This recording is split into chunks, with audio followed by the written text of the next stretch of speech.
Hi friends, welcome to my channel. ನಾನಿವತ್ತು ಹಲಸಿನಕಾಯಿಯ ಬೀಜ ಅಥವಾ ನಮ್ಮ ಕಡೆ ಅದನ್ನು ಬೇಳೆ ಅಂತ ಕರೀತಾರೆ, ಅದರ ಸಾಂಬಾರನ್ನು ಯಾವ ರೀತಿ ಮಾಡೋದು, ಹೇಗೆ ಮಾಡೋದು ಅಂತ ನಿಮಗೆ ತಿಳಿಸ್ಕೊಡ್ತೀನಿ.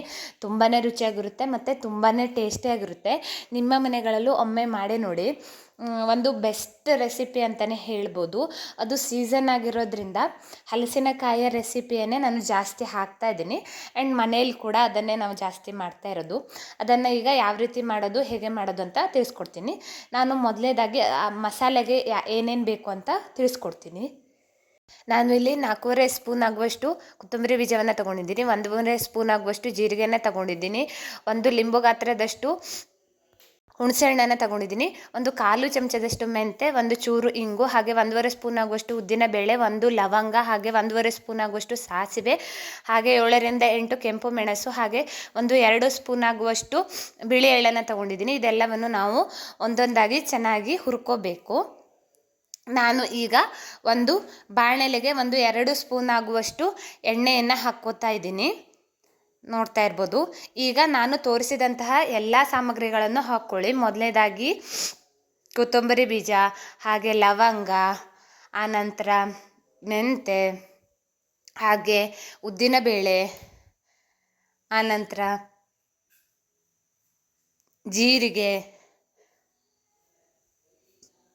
ಹಾಗೆ ಎಳ್ಳು, ಆನಂತರ ಸಾಸಿವೆ, ಹಾಗೆ ಮೆಣಸನ್ನು ಹಾಕಿ ಕೆಂಪು ಬಣ್ಣ ಬರೋವರೆಗೂ ಚೆನ್ನಾಗಿ ಹುರ್ಕೋಬೇಕು. ಎಲ್ಲವನ್ನು ಒಂದೊಂದಾಗಿ ಹುರ್ಕೊಳ್ಳಿ. ಆನಂತರ ನಾನು ಚೂರು ಅರಿಶಿಣವನ್ನು ಹಾಕ್ಕೋತಾ ಇದ್ದೀನಿ.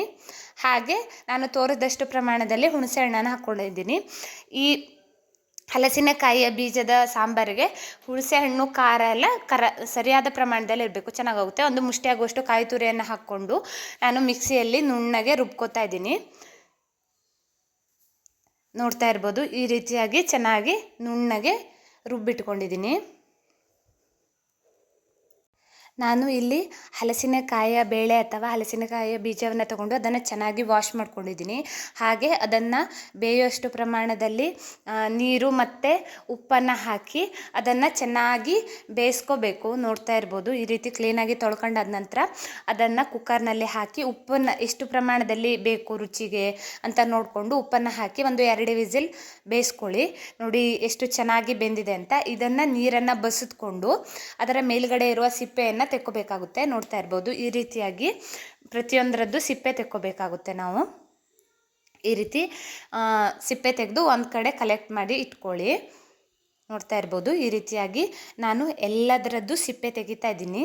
ಒಂದೊಂದಾಗೆ ಎಲ್ಲವನ್ನು ತೆಗೆದು ಫೈನಲಿ ಮುಗಿಸಿದ್ದೀನಿ. ನೋಡ್ತಾ ಇರ್ಬೋದು, ಸಿಪ್ಪೆ ಮತ್ತು ಬೇರೆ ಮತ್ತು ಬೇಳೆ ಬೇರೆಯನ್ನು ಮಾಡ್ಕೊಂಡಿದ್ದೀನಿ ನಾನು ಹಲಸಿನಕಾಯಿ ಬೀಜದ. ನೋಡಿ, ಈಗ ನಾವು ಇದಕ್ಕೆ ನಿಮಗೆ ಎಷ್ಟು ಪ್ರಮಾಣದಲ್ಲಿ ನೀರು ಬೇಕೋ ಅಷ್ಟನ್ನು ಹಾಕ್ಕೋಬೇಕು. ನಾನು 2 ಲೋಟ ಆಗುವಷ್ಟು ನೀರನ್ನು ಹಾಕ್ಕೋತಾ ಇದ್ದೀನಿ, ಮತ್ತು ರುಚಿಗೆ ತಕ್ಕಷ್ಟು ಉಪ್ಪನ್ನು ಹಾಕ್ಕೋತಾ ಇದ್ದೀನಿ. ನಾವು ಆಗ ಹಾಕ್ಕೊಂಡಿರುವ ಉಪ್ಪು ಬೇಳೆ ಬೇಯೋಕ್ಕೆ ಮಾತ್ರ ಆಗಿರುತ್ತೆ. ಈಗ ನಾವು ಸಾಂಬಾರಿಗೆ ಎಷ್ಟು ಉಪ್ಪು ಬೇಕೋ ಅಷ್ಟು ಹಾಕ್ಕೋತಾ ಇದ್ದೀನಿ. 1 ಸ್ಪೂನ್ ಆಗುವಷ್ಟು ಸಕ್ಕರೆಯನ್ನು ಕೂಡ ಹಾಕ್ಕೋತಾ ಇದ್ದೀನಿ. ಹಾಗೆ ಇದು ಒಂದು ಕುದಿ ಬರಬೇಕು. ಚೆನ್ನಾಗಿ ಒಂದು ಕುದಿ ಬಂದರೆ ನಾವು ನೆಕ್ಸ್ಟ್ ಪ್ರೊಸೀಜರಿಗೆ ಹೋಗ್ಬೋದು. ಹಾಗಾಗಿ ಇದನ್ನು ಚೆನ್ನಾಗಿ ಮಿಕ್ಸ್ ಮಾಡ್ತಾ ಬನ್ನಿ. ನೋಡ್ತಾ ಇರ್ಬೋದು, ಕಲರ್ ಕೂಡ ಎಷ್ಟು ಬೇಗ ಚೇಂಜ್ ಆಗ್ತಾ ಇದೆ ಅಂತ. ಯಾವುದೇ ರೀತಿಯ ತೊಗರಿಬೇಳೆ ಆಗಲಿ ಹೆಸರು ಬೇಳೆ ಆಗಲಿ ಹಾಕುವ ಅವಶ್ಯಕತೆ ಇಲ್ಲ. ಇದೇ ಬೇಳೆ ಇರೋದ್ರಿಂದನೇ ಸಾಂಬಾರು ದಪ್ಪಾಗಿ ಒಂದು ಸಾಂಬಾರಿನ ಹದ ಬರುತ್ತೆ. ಹಾಗಾಗಿ ನೋಡ್ತಾ ಇರ್ಬೋದು, ಈ ರೀತಿಯಾಗಿ ಒಂದು ಕುದಿ ಬರಬೇಕು. ಈಗ ಒಂದು ಕುದಿ ಬಂದಿದೆ. ಈಗ ನಾವು ಇಟ್ಕೊಂಡಿರುವಂತಹ ಸಾಂಬಾರಿನ ಪೇಸ್ಟನ್ನು ಹಾಕಬೇಕಾಗುತ್ತೆ. ಇದಕ್ಕೆ ಚೆನ್ನಾಗಿ ಮಿಕ್ಸ್ ಮಾಡ್ಕೊಳ್ಳಿ. ಈ ರೀತಿಯಾಗಿ ಚೆನ್ನಾಗಿ ಅದು ಮಿಕ್ಸ್ ಆಗಬೇಕು.